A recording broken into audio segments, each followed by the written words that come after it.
different baby sharks. All right, hey folks, it is October the 27th, and we're picking back up on our lecture regarding the Great Depression. So remember, we already ended our last unit over the Roaring Twenties, and now we're going to talk about what happens afterwards. And this is the unit that's in between the Roaring Twenties and, of course, World War II, which we're going to get to. So yeah, last time this was an overview. You didn't have to write that down. During this period in U.S. history, the nation faced powerful economic depression, along with high unemployment. Agriculture suffered greatly as overfarming, a lack of need for agricultural goods, sorry, that's a typo, and drought led to the Dust Bowl throughout the central U.S. Calls for federal intervention were not met with programs introduced by President Franklin Delano Roosevelt. Roosevelt introduced the expansion of the federal government, the creation of Social Security, banking reform, and jobs programs backed by the New Deal. So once again, remember the theme is, in American history, whenever we face a major crisis or war, the federal government increases its power within the country. This is a natural reaction amongst the voter base whenever there's problems. Want it to get fixed, and some people usually they don't look at their local entities, they tend to look at the bigger fish, they tend to look at the feds. So moving right along. And speaking of feds, this is going to be the guy who's president after, what's the last president we talked about? Who was that? Woodrow Wilson? No. Coolidge, Calvin Coolidge. Like close, he's like a couple back there, but get points for trying. All right, so Calvin Coolidge is going to step down from office. He is going to choose to not be president for a third term. It wasn't illegal back then, but he thought it was frowned upon. He's a very traditionally minded person. And of course, Herbert Hoover is going to step in. We talked about Hoover before. When we were talking about World War I, Hoover was a U.S. millionaire who instead of making money, volunteered to serve the nation in helping out to provide food supplies to our allies in World War I who were facing food shortages and hunger. So he helped make sure that it was distributed and sent over. So he already had some play in government. And let's see a little bit about his background. So Herbert Hoover symbolized the American dream to many voters. He was the son of a Quaker blacksmith in Iowa, but orphaned at the age of 10. He worked his way through college, and following his graduation from Stanford, he traveled the world as a successful mining engineer. By 1914, he amassed a fortune worth $4 million, and then turned his eye to public service. And that's back then money too, so that must have been a lot. When World War I broke out, he led efforts to offer Belgium with food, well, to help offer aid to Belgium with food and energy. So, yeah, I need to fix that sentence. When the U.S. entered the war, Wilson, that's President Woodrow Wilson, a couple presidencies ago, appointed him to head the U.S. Food Administration, where his talents helped feed our allies and grow the economy for American farmers. So, he's going to run as a Republican president, but we see that he actually used to work for a Democrat president. Of course, the dividing line probably, like there's periods of time where the dividing line kind of gets thicker and thinner, like, so, especially in times of war, usually you have political parties kind of unify a little better, sometimes. All right, so he's running as president. Will be president, was it 31, I think? I don't really keep the order or whatever. But yeah, I think that Coolidge was 30, so yeah. All right, go ready? What you really need off this is like Hoover's the next president. That's really the important part. He's the president after Calvin Coolidge. This is mostly just background for you. All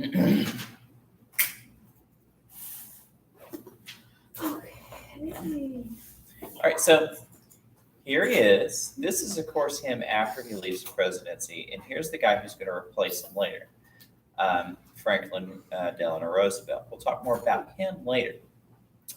But moving right along. Like Coolidge, Hoover easily won his presidential election, maintaining Republican control of the White House. Unlike Coolidge, Hoover was the first U.S. president born west of the Mississippi River and sought to be an active president. So that's two separate things here. The first is the presidency traditionally throughout American history, yes, there's been Northerners, there have been Southerners, but they've always been along the East Coast, or at least pretty close to it. Especially at first, it was almost always Virginians. But and there's good reason why it wouldn't be people from west of Mississippi is because it took a while for Americans to populate that part of the country. Yeah, like all the universities were on the east side, like is it Oxford? No, it's like Yale. Yale, Harvard, Brown, yeah, a whole bunch of those. And of course, like you do have some bigger ones on the West Coast now, like University of California, Stanford, and stuff like that. But yeah, so yeah, Americans start to become the whole idea of manifest destiny is starting to become a little bit more a reality. Hoover believed that the role of the government was to be active and helpful in public matters as much as possible. So once again, that's another thing that's different between him and Coolidge. Coolidge was like, hey, hands off. The Constitution doesn't say anything about the executive branch, much less the federal government doing anything that has to do with private businesses. Whereas Hoover will want to be more active in these matters. However, he doesn't like the idea of punitive measures. So that means punishments, right? It could be in the form of lawsuits, fines. He's not exactly known for being a trust buster like Teddy Roosevelt and stuff like that. So we're moving further and further away from those old progressive era ideas. And it was working out pretty well in the 20s, as well, like we had the Roaring 20s. We talked about all the economic success. As Hoover entered the office, the presidency, the United States was the economic powerhouse of the world. The U.S. made 30% of the world's total trade, 70% of the world's oil, and nearly 50% of the world's coal and steel. So this is during the time when you had like the Texas oil boom.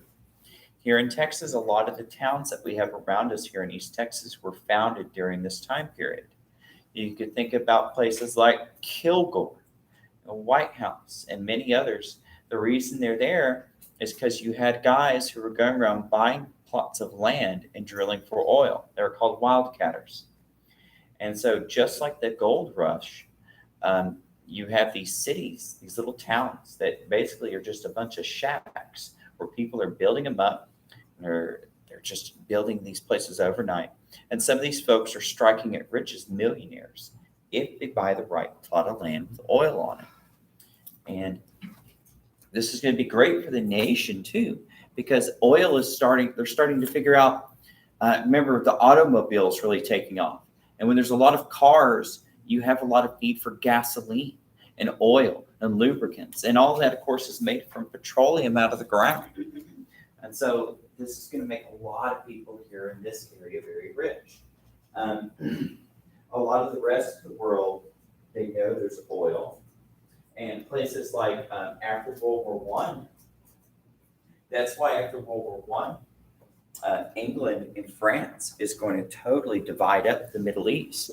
After World War One, the Ottoman Empire is going to be carved up. And France and England are going to make countries out of areas that had not been countries in the past. They're going to force people who never really had much in common to now be part of the same country.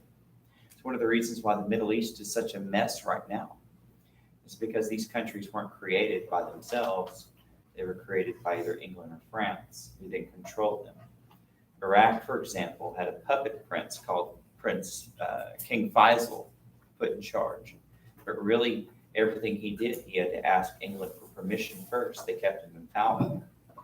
England would build up military bases to drill oil, and they wouldn't allow Iraqis to get close. They were basically just taking the resources. America's been accused of doing things like that, but we actually haven't. We haven't done anything close to that. So, but Of course, what we've done is we have done some things private corporation wise to close that. We'll talk about that later. So, but yeah, I mean, make a lot of cash, helping out the whole world, advance. We're doing well. We got good exports. We already talked about our steel, a little bit about our coal, but this unit has a little bit to do with. We're going to talk about some economics because, I mean, it's an economic crash. It's going to cause like the definition of the air.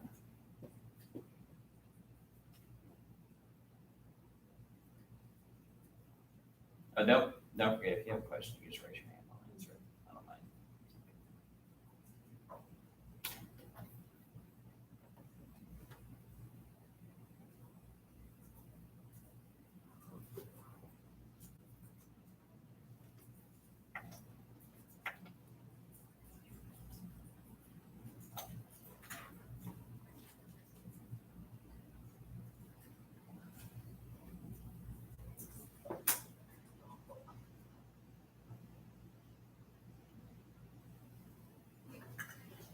Yeah, please keep in mind the main point of all of this is that whoever gets in office, things are going well.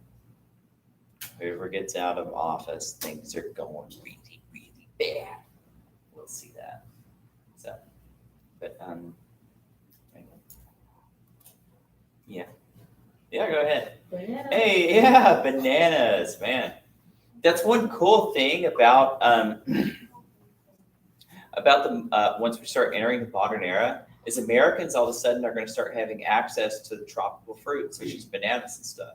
Because like kind of like today, most bananas that we get here are grown in like South America, and I mean, when you think about it, bananas go bad really fast. There is like a whole very tight knit chain of from grower to consumer on how these things get to us. They're grown on the plantations. They have to get cut down. They have to be shipped very quickly to the harbor. From the harbor, the boats have to be diesel-powered boats that bring these things all the way up to America. From there, you have to then get on the trucks and trains and go right to the grocery stores. Before that, I mean, Americans didn't never have bananas. You have dried bananas.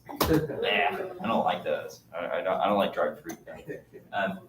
So, yeah, it's kind of like how we had the transformation of what people could buy after they started getting refrigeration. All of a sudden, meat wasn't rotting. You could actually get steaks and stuff like whole sides of beef shipped to places that normally you might not have a lot of cattle.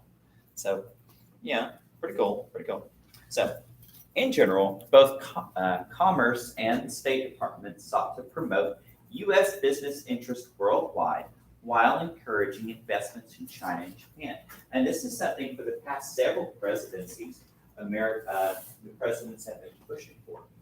Because China at this time is still brutally divided by a lot of European, Russian, and of course even Japanese powers at this time. But there's a lot of cash in trading with them.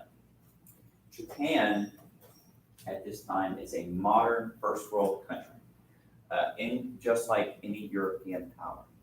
And once again, it's another country we wanted to expand our trade with.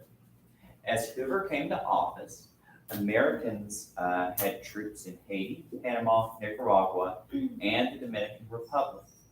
And so various reasons for this, a lot had to do with like keeping harbors safe for trade.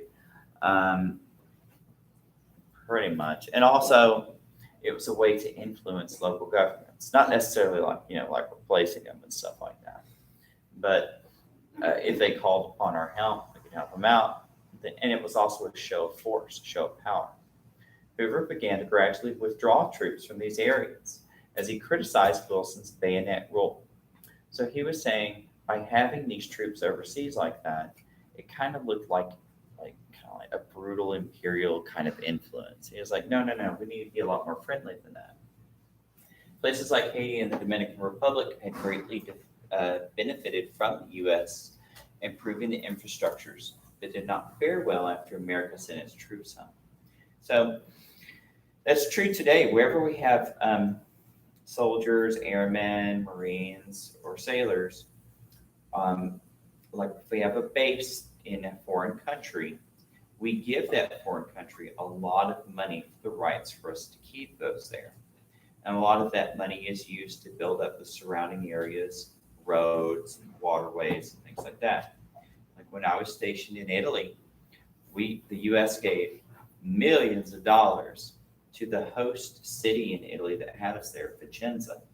And they used that money to help like beautify their city and stuff like that. So they made a lot of money off us just for letting us have a base there. So that was okay.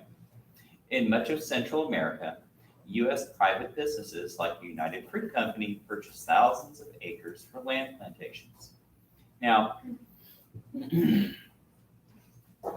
this is one of those things that's still done today. U.S. companies owning a lot of land in South and Central America in order to do things like mining, of course, fruit plantations, and things like that. And of course, also oil processing. Now, there's times, however, whenever there's a change in government in one of these countries, and they wind up taking control of these assets. Like Venezuela did this whenever they went socialist. When, let me think, was it like in the early 2000s, Mexico actually seized some offshore oil rigs from U.S. companies because they said you can't own Mexican property in our country. So sometimes these things happen. So there's a bit of risk whenever you try to invest in another country because you never know when they're going to say, second thought, that's ours. So it happens. It happens. Of course, that's one thing about countries today. Like even like there's foreign-owned assets here in America all over the place. Countries invest and own one another's property all the time nowadays. It's part of global economics now. For good or ill, you figure it out. Mom.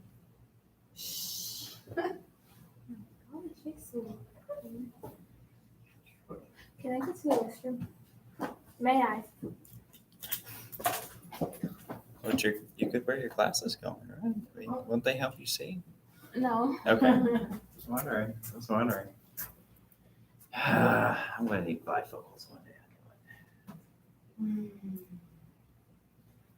Like a giant 2 lens glasses. Y'all are so quiet. Is it lunch? Is it too late in the day? Is it too cold? Is it boring? You're hungry. Wait, that's what lunch was for. You didn't want to eat. Yeah, they had spaghetti. It didn't smell too bad. Disgusting. Smell good and actually cooked. There's a difference. Wait, it wasn't warm? I didn't know, but normally the food here is not cooked. I'm From not what I've picky. seen. I don't care about taste. All right. But then again, I think of food as fuel, so I don't eat it for enjoyment. I eat it I for do. sustenance. I do. I don't take care of myself. You can tell. Well, I don't know, it's just mindset. It's how you think about it. I'm cold now. Now you're cold. I'm a little cold too. Something about the end of the day, once it draws past lunch, it starts getting colder in here. It's been like this in this class, and I've been there since second period. Dr. Elliott said his was set to 64 and he had to turn it up. 64 is a little cold. It's a little cold. It's too cold outside. Too cold outside. Yeah, it's supposed to be How cold cold. is it out there? I think it's the high is 61 is what they were saying yesterday. It's supposed to be like 50 to 61. Going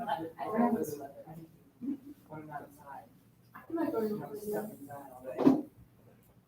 Yeah. I mean, I just wish it wasn't gray. I don't care if it's cold. I'd like it not look dead. No, I don't like that. Oh my God. Affects my mood. It makes you just kind of slug around. It does. And it's been like this all right now. I think like what, Thursday or Friday it's supposed to look a little better. I'm not sure if it's warmer. Hopefully it'll be better and it won't be like sloshy when it's like kickball day. a sloppy kickball game. Ugh, I'm glad I'm not doing it. What? I mean, it'd be good for y'all. You're gonna have a sloshie. So, yeah, don't wear shoes you care about, right? So that's all I can say. Wait. Friday is an A day? Uh-huh. Oh, okay. A day, 5th period's a house meeting. Following the house meetings, kickball for the people who haven't run away yet. And Well, some of our kids like leave like before fifth period, so, and we can't force them to stay. So. All right, let's go to another one.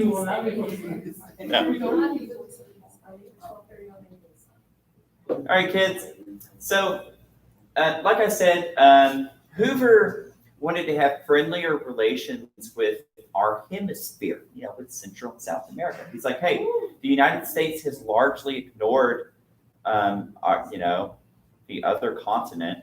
Why don't we build up friendlier relations? Because there have been periods of time where America has sought to have friendlier relations. But one of the things about South America is that it's had a lot of instability. And a lot of these countries here are actually fairly new too. I mean, especially like you look at the time after the 1800s, you had Simon Bolivar tried to unite a lot of South America, but then it broke apart. There have been lots of civil wars and changes of government. And so it was always kind of seen as a risky thing to make friends in this South America, because you never knew if that government was going to last. Well, he's going to go on a goodwill tour. So, like I was saying earlier, American oil companies also gained drilling rights for oil in Colombia and Venezuela. In 1919, the U.S. had $2 billion in investments down there. By 1929, that number skyrocketed to $3.5 billion. While some called for an interventionist strategy in Latin America for Latin American instability, they're talking about, hey, maybe we could find friendly governments and use the military to keep them intact, or bribery or something like that, kind of like England and France does. Hoover declined, and even took a goodwill tour of 11 Latin American countries to smooth things over. He's like, we can't just go in and force people to have other governments. That was something even the other political party said, if you remember, Woodrow Wilson was self-determination. Let the people pick their own government. Let the people of an area decide who they are. Don't go in and just force it on them. Once again, that's one of the reasons why I have so many troubles in the Middle East, because somebody else made their countries for them. He didn't want part of that. In 1922, the U.S. passed its highest rated tariff for the most imported goods, called the Fort Macomber tariff. We're going to talk more about tariffs later. So, like other tariffs in the U.S. history, this one was meant to improve American industries through price controls. Remember, a tariff is a tax on a good that's coming in from another country. You don't charge. The thing is, though, there's no way to charge the country for it. So all you do is you make the consumer pay for it. The reason you do it is because you want them to buy homemade stuff, not foreign-made stuff. And not everything's made in China. It's true. Yeah, and it is tariff, but not very much, and it depends on the items. And when tariffs are made, they can be on everything from a country, but usually they're on certain items. Like you're only going to have a tariff on blue jeans coming from Pakistan or something like that. Yes, ma'am. Yes. So that's one of the criticisms is that. Well, one criticism is that it's a consumer who has to pay the tariff, not the other country. The second criticism is you have to pick who's going to win and who's going to lose. So a tariff might artificially prop up a company, but on the other hand, other companies might suffer because they could have been better homemade competition. So, one of those things. It's only 1:45. It's a little later than that. We'll do just One more. 2 more. Picture, and then it's gonna be another thing. No, it didn't count. Yeah, because when I make these, a slide is the picture and next one. Yeah, that's cool. Do 2 more. It's okay. You like that. But yeah, don't forget, after you do these, I want to collect up more bucks for some of those really good bonus points. Good bonus points on the test. Uh-oh, spaghetti. Test? You already took the test. Oh, yeah. Yeah, don't worry. Next week, we'll probably have a vocabulary quiz because I like to stagger it. But we'll definitely have a vocabulary quiz. Yeah, definitely. I think that's going to be, that's election week. Yeah, this is Tuesday. Yeah. Man. Man. Of course, we won't know who the president is when we come to class next Tuesday. Next, Yeah. Hopefully we'll know Wednesday. I don't know. No more debates or anything like that. Just waiting for people to cast their ballots. we'll see. We'll see. Yeah, last couple of times, last time at history class, I showed the inauguration speech. What last name is that? Inaugurate, that's like the acceptance speech, right? Like, I'd like to thank my mom, my dad, I'd like to thank Big J for getting me here, you know. It's like, it's like the acceptance speech, the victory speech. Yeah. Like all presidents have them. Some are short, some are long.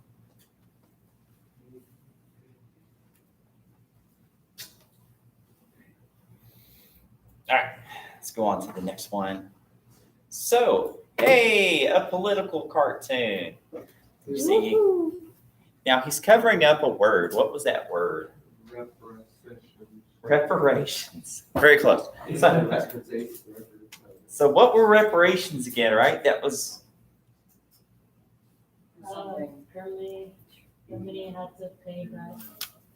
it's like paying a fine. A reparation is paying back because you did something wrong. Reparations. And he's making it into preparation. See, funny, ha ha ha. Okay, so, and he's saying for defense only. I never did like the look of that whole word. Yeah, that's definitely some antiquated humor. But okay, so yeah, see the Treaty of Versailles. Remember that was the treaty that ended World War I. Germany was not allowed to build up an army of any size anymore. Guess what? After the Great Depression, they will, and it's going to be significantly large. But it's going to be the economic collapse of Germany that's going to help trigger the Great Depression here in America, because worldwide recessions can become depressions. Okay, so Herbert Hoover continued. Hoover wanted to expand American economic interest into Europe, especially Germany. So remember, he's a businessman. He wants us to do more business with the world. He sees it as a good thing for the American people. After the war, America was one of the major investors of the world and had invested $4 billion in just Europe alone. A lot of money. Can you please find out the picture of the other here? 'Cause I'm like, really cool. I can't right now. I'll teach you. In fact, I haven't messed with it in this building. I don't know which one's mine. I'm sorry. Wait, what? I don't know which one's mine in there. There's like 30 of the things. I'm not sure which one. I think TJ's just says, you know, Mr. Brand's about it. He'll be able to find out. He's a busy man. I think we can make it to the end of class. Class is almost over in the grand scheme of things. It's 1:50. Yeah, but like if you look at it like as like, don't look at it as it like in an hour. Look at it as it like if you were like zoomed out looking at a whole month. If you looked at a whole month, our class is almost over. I'm sorry. All right, but don't do it yet. All right, Germany. I'll do it right for you. Germany faced extreme economic hardships due to the Treaty of Versailles. Remember, that's the peace treaty that ended World War I. But Germany didn't have a say-so in the matter, and they were treated like the bad guys, which they were, but they were treated a little too harshly. They defaulted on their payments to France and Belgium. So remember, they were supposed to pay reparations to France because they totally destroyed half of France, and Belgium because Belgium was neutral. They tried to stay out of the war, but Germany did a little tricky number and invaded right through Belgium to start the war. They're like, hey, you destroyed our country. You owe us. But they were paying so much cash they couldn't keep up with it. In 1923, France sent troops into Germany and occupied the Ruhr Valley. In response, the U.S. sent Charles de Gaulle to help in the situation. This isn't the first time France has done this. Whenever France is owed money, if they don't get it in time, they've been known to send in their military to go collect. For example, the French did this to Mexico, Cinco de Mayo. They sent their navy to go collect money that they believed Mexico owed them. And then you had General Santa Anna. That's how he became popular. He fought off the French and made them go home. And then he'll become president for life, and then they're going to kind of regret that. All right, so they're going to do it again here, but this time with troops in Germany. But luckily, we helped simmer it down. But unfortunately, the way that we make them cool their jets is we have our banks give a massive loan to Germany, $2.5 billion. But what stunk for Germany is that out of almost all that money, they could only keep $500 million in order to invest in their country. The rest they had to go ahead and give back to France and Germany. This is going to be one of the things that's going to help hurt the U.S. economy. And it's going to do is put off the depression for just a little while. But that's what happens sometimes. Band-Aids don't always fix things. So America paid $4 billion to Europe to be nice? No. The $4 billion is like business investments. So like opening up businesses and stuff like that, giving out loans. Countries do that. I mean, how many people from, say, like Europe and Asia have made U.S. investments now? A lot. There's a lot of firms and companies owned by foreign interests that operate here in America, and vice versa. So Germany's going to get some cash. They're basically going to use a loan to pay off a debt in a sense, and it's just going to kind of hold off the war. So that's just kind of like the buildup. The reason I mention this is because, like, at this time, Germany is like in a steep, bitter recession. The war really broke their back. They had to stop a communist revolution. Things were so bad. Their new government, the Weimar Republic, was very incompetent, didn't have a lot of power. Germans weren't allowed to open up a lot of industries, so a lot of work couldn't come in. Most of the world would trade with them, so their economy never had a chance to rebound. Their money became so worthless, people famously would just use it as fire kindling. It just had almost no value. It would take like a wheelbarrow of their Deutschmarks, as they call them, in order just to buy a little bit of bread. So it's extremely, extremely hyperinflated pricing. So let's get to our last one of the day. All right. Hey, what's the headline? Wall Street and panic and stuff. Yeah, the stock market's going to crash. Yeah. So this is going to be the signifying thing that's going to totally bring us into a recession. And then it's going to crash into a depression. That's just like unemployment is just through the roof. It's when the dollar doesn't have much value and when there's less things to even buy. So it's going to be pretty bad. So last one for the day.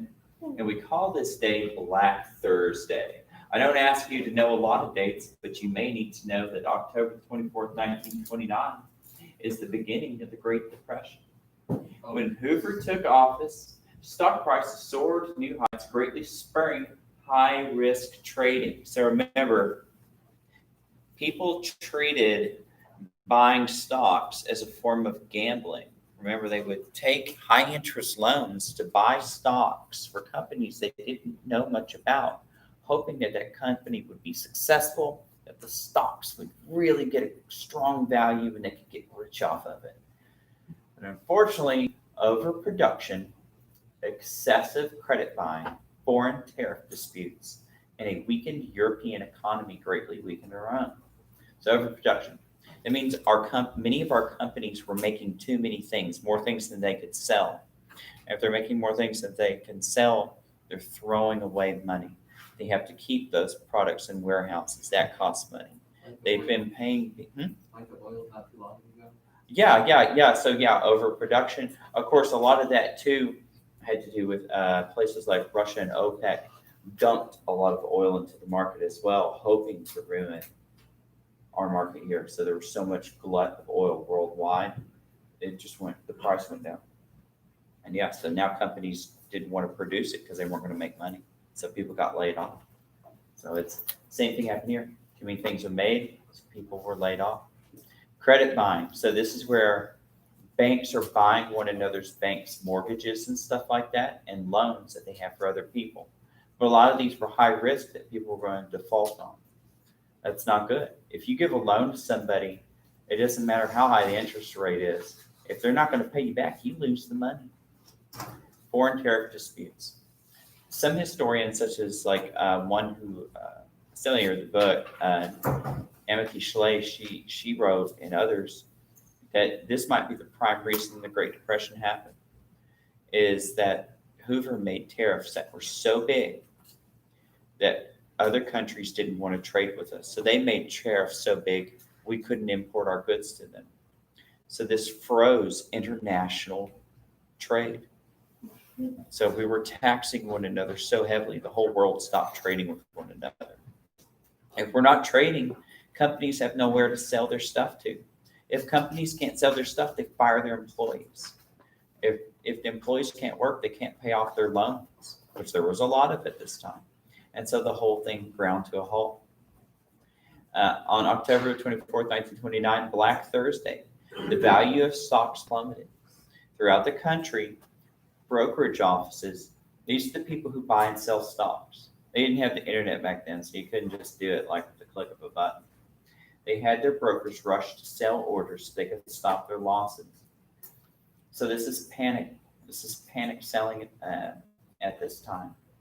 So remember, if a stock plummets in price, that means it's worth. If you paid $2 for it, its value drops to $1.50. You want to get rid. Some people want to get rid of it because what if it drops to 50 cents? That means you lost $1.50 per stock share. So they wanted to get rid of it before they suffered more losses. The problem is with panic selling like that, if everyone does it, it all bottoms out and everybody loses. If everybody holds on to it, usually it rebounds. The market briefly rebounded the next day, but began to slip again by Monday. On October the 29th, Black Tuesday, you don't have to memorize that one. Prices dropped drastically and would continue to do so for the rest of the year.